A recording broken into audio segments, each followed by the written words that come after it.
Welcome, ladies and gentlemen, to another ZASGcast. I, of course, am your host, Zazg, and today we're going to be checking out another replay from Machine's pack. It's Evil Genius's Machine, and it's going to be, fairly sure, another game from the ladder between EGMachine, who is our red Zerg in the bottom left corner, and MGDropin in the bottom right corner, our blue Terran. This, of course, is Entombed Valley, which is extremely nice map. I'm not a huge fan of it myself, but it leaves out very nice, easily taken thirds depending on positionings. And positionings like this, it can be hard for Zerg to take a third due to the way it leads into this open area here for Terran to siege up and that sort of thing. But we're going to have to check out and see what these players are doing. Of course, EGMachine supplied me with this replay pack on Twitter, so thanks very much to Machine and for all his supporters through EG and Steel Series and all the other crowds that support them and that sort of stuff. So thank you very much for the support for him. Don't know a huge amount about MGDropin. Haven't seen him before. Haven't heard much about him. So we'll have to see what sort of gameplay he plays. Whether he's going to be doing any sort of crazy cheese from either player or what, I'm not really sure. But we'll just have to wait and see. ZVT, it's a fairly people want to say it's favoured a little bit towards Zerg at the moment. I think it's pretty even back and forth.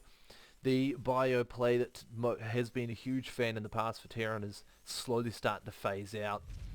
I think Zergs know how to deal with it too well, and I think more and more popular is becoming this heavy defense mech type because it is just so strong against Zerg. We'll have to wait and see whether Machine is planning on going for maybe an Infestor play or Mutalisks. They're of course going for a standard 15 hatchery, which is very normal. Doing a nice bit of drone scouting Machine and dropping at this stage is just not even bothering, so we'll have to wait and see what he's planning on doing. He's got his barracks up as per normal. Is he going to go straight for a wall off? Yes he is, not even going to bother scouting, so he's not interested in seeing what's going on. He's got his set plan, he's very standard opening from Dropin, just a single gas, so we're not going to be seeing any crazy Banshee play or anything like that yet. Be interesting to see if he's planning on going for a Hellion push, which would be the normal expectation to see in this sort of play. He's just sitting out the lone Marine to scout with. Is he going to run into this drone of machines? We'll find out in a second. May get a free drone kill. Oh, looks like he is too. And there we go. Is Machine going to notice? Yes, he is. He's going to get away. It's close. Oh, he does just get away with 6 health. Score. Well played by Machine. Manages to get a very small win right off the bat. Machine doing nothing but droning up at the moment, even though he's seen that Marine. He's reacting well. He's not throwing straight into pouring out intense amounts of Zerglings or anything like that. And Dropin just continue to pump out a couple of Marines just to be safe and pumping out a reactor. So it looks like we're going to be seeing some reactor Hellions. Be interesting to see if he's going to go heavy on that or if he's just going to use 2 to 4 just to harass while he transitions into his next stage. And Dropin just coming with this Marine, but that should get dealt with fairly easily with these 2 Zerglings. Yes, a little bit too easily to be honest, but that's alright. And Dropin still does just have this single Marine that he's trying to hightail back to his base as quick as possible to try and get behind the wall. Looks like it's probably going to get cut off by Zerglings. No, he's got enough run speed. Go legs. Go, you can make it away. And Machine trying to desperately get there, and of course the door's wide open, but out pops that Hellion, which will clean that up very easy. Smart choice by Machine. And he does get the pop on the SCV there just before he gets killed, which is going to slow down that command center production by quite a bit by the time a new SCV gets all the way over there. And of course we see Stim being researched as well and Marauders being produced, so you may see maybe an all-in by Dropin.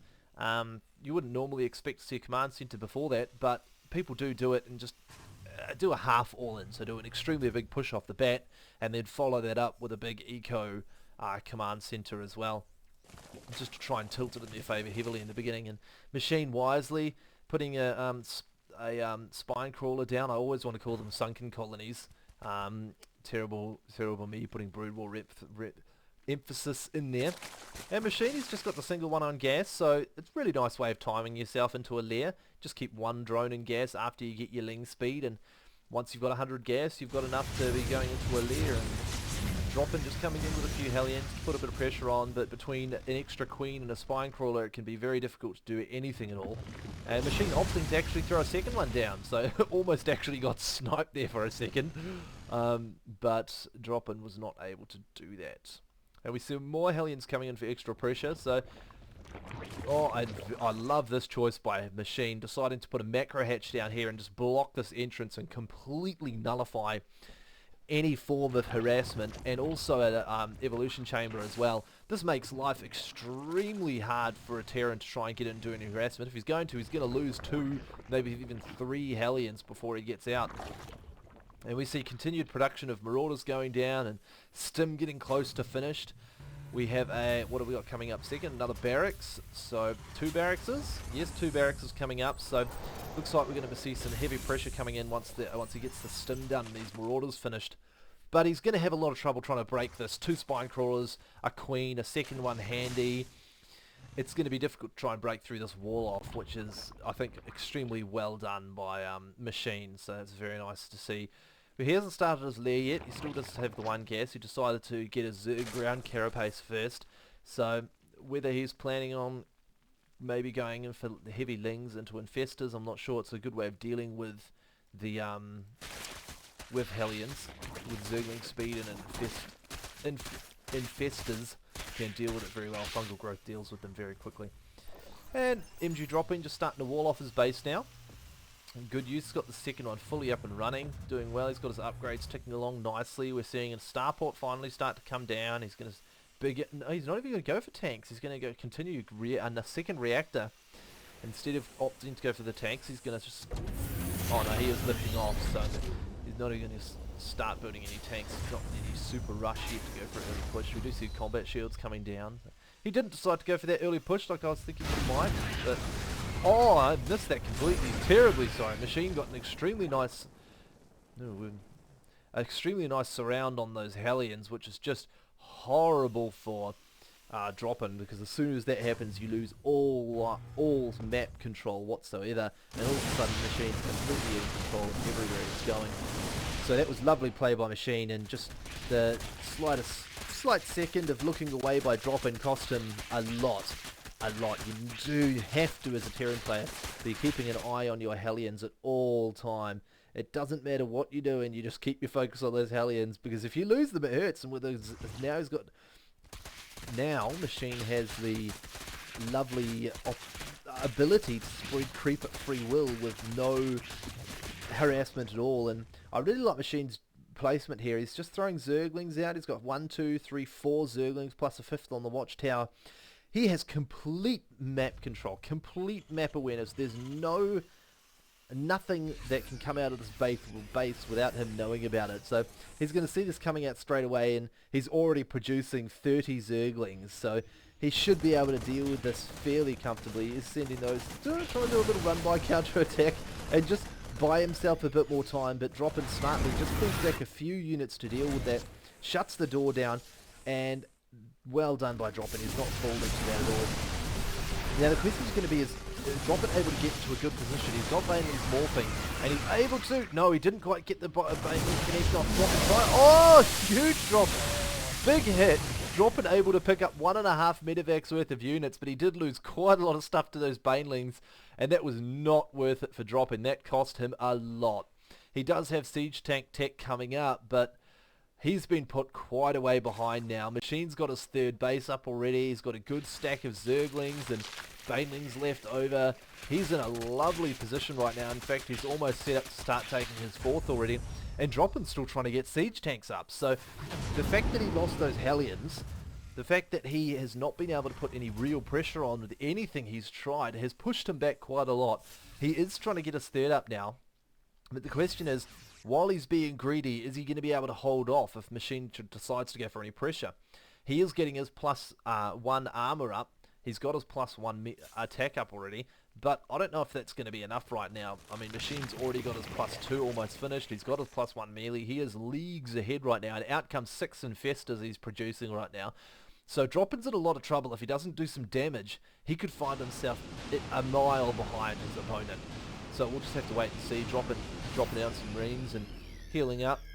deciding not to try and put any pressure. Machine's too good with his scouting and keeping an eye on what's going on.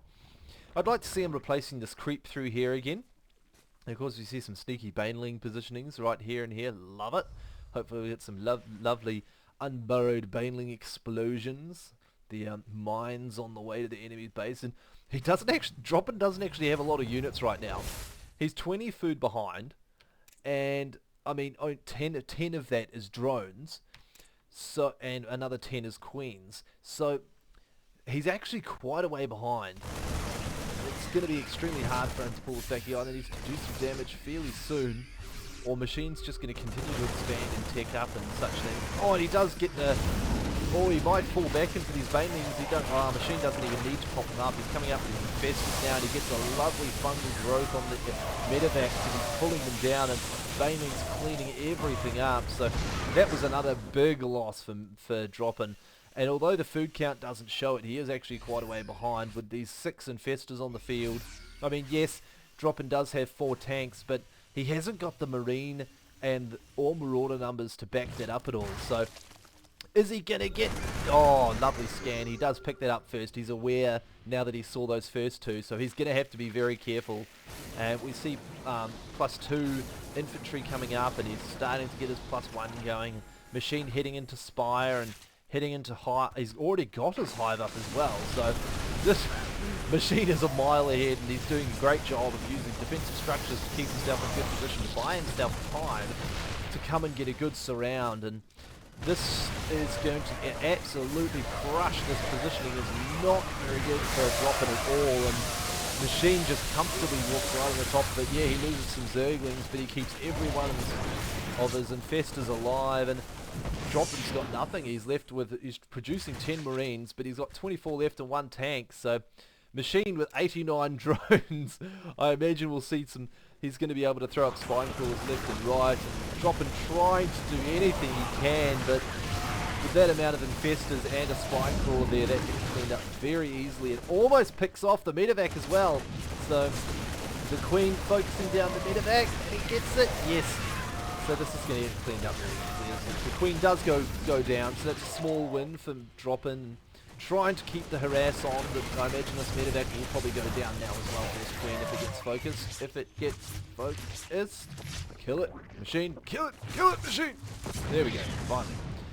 But at this stage, Machine's on 4 base, Dropin's got his 3rd up finally, and he is beginning his +3, but of course Machine's got +3, and adrenaline glands almost done. We see the Ultra Cavern finished, and his chitinous plating is being upgraded, so this is going to leave Machine in an extremely comfortable position. Either Dropin needs to do damage now, but he hasn't got the units for it, or he's going to get crushed, because we also see a Greater Spire coming up, so Machine's in a position to do anything he wants. He's 40 food ahead, and he's got a monstrous amount of Zerglings and Banelings. He's spreading them out really nicely, chipping away at these rocks here to try and take off any expansion.